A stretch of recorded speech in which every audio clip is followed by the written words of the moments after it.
guys, Jimmy emailed me these photos at 10 o'clock, or 10 p.m. last night. He's like, here you go. And a little bit of a time crunch, so I apologize, it's not super organized, but I said, don't worry, Jimmy, you know, I graduated from MSU, I'm one of the smartest in the world. I got your back. So he was feeling pretty comfortable about it. But, you know, it's pretty unfortunate. Jimmy is actually a great resource. He's been at Snowbird since, I think, 80 or 81. He's seen just about all there is to see, and so it would have been fun to have him here, but I'll do the best I can to take his place. So Snowbird is a pretty unique place, or the Wasatch in general, I guess. Gets you know, a lot of snow, really huge loads, which I think is plays a huge role in what. Let's see here. Oh. So I think this get together is great. You know, it's the experience in this room is just added to, you know, how many years of experience.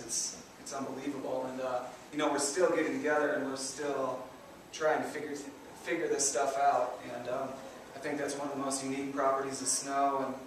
And you know, 10 years from now, I don't see us all getting back in this room saying, yeah, we got it figured out. You know, we're good to go. So I think it's great to talk about the mysterious, the unusual, the dark matter out there in the snow, and it's pretty fascinating. So I'll start with the Mid-circ slide. It was this was in January of 2007. So these are pictures that I had on my computer. These aren't the ones Jimmy sent me, but I think this falls in the unusual category because it falls into that one. That one category of exceeds expectations. You know, it was triggered by explosives, except this slide here was the thing that kind of set this whole thing off. So we got 0.2 inches of water the night before, just a couple inches of snow. You know, we'd been doing control work. It had been a fairly slow-going week, and we're riding up the car. I think it was 7 in the morning, and we see this thing, full natural, 3 to 4 feet deep, skier compacted slope, and just kind of said, well, what's that all about? And Jimmy's like, well, Jesus Christ, that's a freaking natural in our terrain. And so Jimmy, he put it well. He goes, you know, surprises often are bad, but he goes, sometimes surprises are actually really good. And this was a surprise slide here, and this was a good one because it got Jimmy's mind wheeling. He's like, we're going hunting, you know. He goes, this isn't something that we should see with 0.2 inches of water, almost a full depth release on a skier compacted slope. So we kind of geared up, and sorry if you can't see this too well, but so we started. There's, you know, air blasts. Jimmy's all about the air blasts, which is really good. And you know, just started moving out the Mid-circ here, and nothing, and then got down into here, 1 2-pounder on a stick, took out the whole Mid-circ down to the ground, and there was really no prominent depth ore. We weren't dealing with any super weak layer at the ground, and so I think what Mike was saying earlier, you know, thin, weak layers tend to catch in and propagate long distances, and I think that's what we were dealing with here. Is we just had this really thin ice layer near the ground with just a thin layer of facets on the top of it. And this slide's kind of hard to see, but as we went around across the crown, it was about 600 to 800 feet across.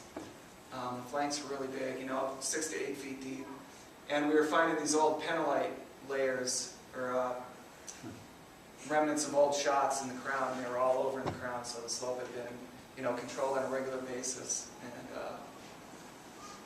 you can see it just propagated pretty much across the whole slope.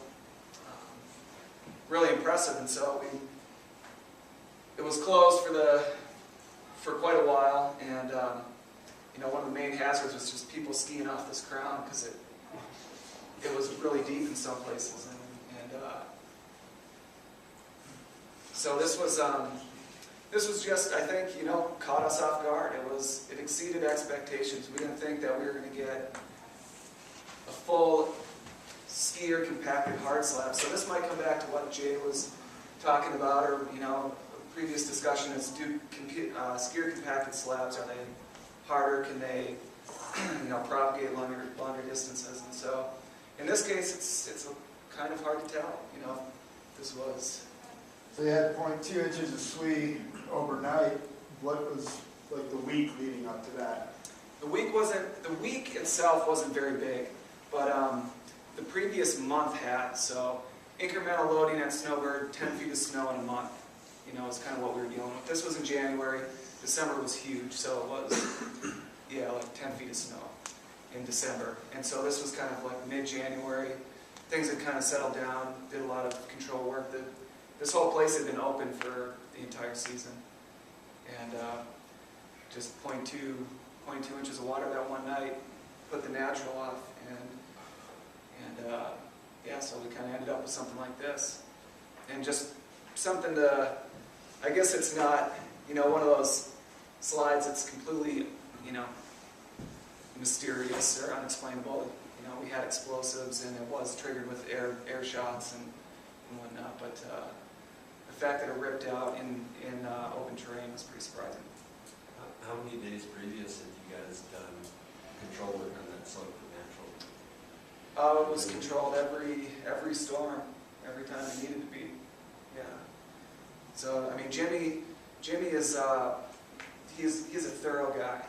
He's not one to say like, oh yeah, it's okay. I think he's a bit more on the thorough side than say like Mongo. And so it had been the one thing about that area where the natural had occurred. It is it has a little bit rockier terrain. So it's kind of it's not like this nice meadowy kind of zone in here at the Mid-circ. It is a little steeper with more broken terrain. So I think that probably played a role. There's probably buried facets in there. How long ago was the shot, though, do you think, the last shot before that natural? Days, hours, weeks? Within a day or two. Okay. Sure, yeah. Because it had been kind of snowing a little bit. We didn't have any major storms, but I'm sure that slope had been controlled, yeah. Eric, did you guys have similar results after this on similar slopes at all? Did you just see this widespread at all? Or no, this was kind of it. This was the deal. We had some pretty deep ones over here, but they weren't nearly like this, and they didn't propagate nearly as far. They were just kind of more isolated, like 4 to 5 feet deep. That was over here in the Great Scott area. I don't know how many people are familiar with Snowbird, but yeah. So just like a few over here, but this was the first one that got everybody kind of going. So Was it backcountry cycling at all? it wasn't. It was not. No. So it was kind of this was a pretty unique event. Just to like, Alta didn't have anything going on. It was pretty bizarre. So to try to explain that was difficult. It had most people just kind of scratching their heads. I guess I'm assuming there wasn't any control work planned that morning other than just run through maybe just some run-throughs, yeah. I mean, it was a control morning. We were up there early, but it wasn't all hands on deck. We got to blow the hell out of this place. It was just kind of, ski cut morning, quick run-through, and then we saw that natural, and that kind of set the alarm off. So, pretty interesting.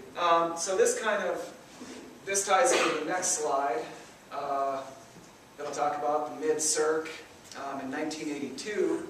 So you can kind of see some similarities between this slide. There's another one over here. So this group of trees right here is this group of trees right here. So this is in 2007. This is in 1982. And Jimmy was also involved with this one. And so Jimmy and Liam doing that. This is in November, so pretty early season. I don't know all the history behind this. What did Jimmy say? So Jimmy and Liam were up over here. They put 14 shots in this zone up over here. And so this, where you'll see this kind of zigzag crown here is like right in here. And the one in the next photo propagated all the way up over here. Pretty much took out this entire slope. And so Jimmy and Liam were standing right here, put in an air blast, the 14th shot, propagated way behind them, took out shot holes, everything. And so Jimmy's like, Jesus Christ. Well, Jimmy's a rookie at this point. He's going, this is really cool. And Liam's going, no, this isn't cool. And fortunately, they weren't caught. But you know, Liam is he's just the mental mind. You know, his mind is just nonstop running like a river. And so he was getting pretty freaked out. But they continued on, put in a bunch more shots, and just blew the snot out of everything, and nothing else went. So this was their avalanche for the day. And so put in a bunch of shots. This is day number 2. So the following day, Jimmy said he was downtown. He was picking something up for Snowbird, doing a class or something. Jimmy wasn't here the next day, but he heard on the radio. He's driving back up the canyon, and he heard on the radio there's been an avalanche at Snowbird, possible victims, this and that. And Jimmy's like, avalanche at Snowbird, what the hell? He goes, did they open the Mid-circ today? And so they got this slide over here the day before. They opened it the next day. You know, 200 skiers or something down the slope, and it was like a 200 skier. Liam sitting down here because he's the man of intuition. He just kind of has this feeling that something's going to happen. And Liam was sitting down, right, basically the toe of the debris ended up right at his feet. And he's watching these skiers just shred the Mid-circ. He was just kind of like, oh God. And then he saw one guy drop in, and this whole thing just, and the guy who triggered this ended up being the only person buried in the slide, and they found his hand sticking out of the snow. And they dug him up. So it was this was a post-control release. Tons of explosives on this slope the day before. 200 skiers on the slope prior to the release. And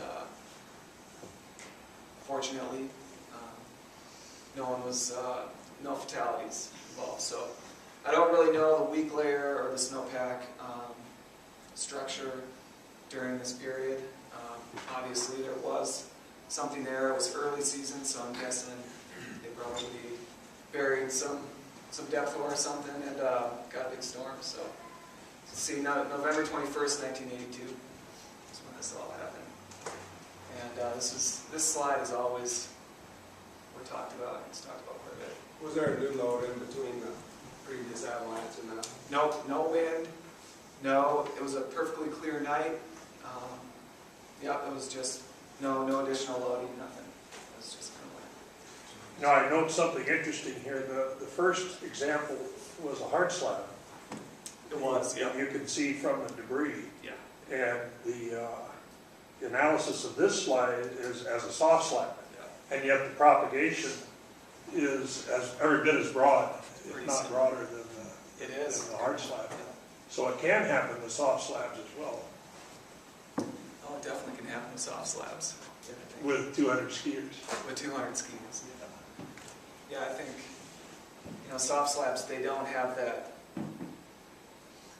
initial hardness or structure to maybe carry the energy once it is initiated, but I think soft slabs cover terrain pretty well and are able to propagate fractures through the terrain. So, but it's pretty uniform. I mean, that's the thing about the circ here is it's just kind of one big meadow. Yeah. So it doesn't have a lot of broken parts to it. What was the bed but- surface on this? But this does. I mean, this propagated from like a tree over to a rock to another rock, so it was kind of following the weaknesses. The bed surface, I'm not sure. Yeah, you weren't there. I'm not sure. I mean, it looks pretty firm. I can't tell. It looks like these are 2 skiers there, Yeah, and no tracks. no tracks. I mean, maybe you can see some old tracks on the bed surface, but it was obviously pretty hard and good to go. So. Yeah, kind of a unique event for sure. Pretty fortunate. And then the third one we'll talk about, which is definitely this is the one that I had in mind when unusual slides came to mind. And you can see the crown up here. This is the GAT 2 chairlift over on kind of the more down canyon end of the ski area. And what had initially happened was GAD2 is an old lift, and Bridger will probably pick it up here in a couple of years.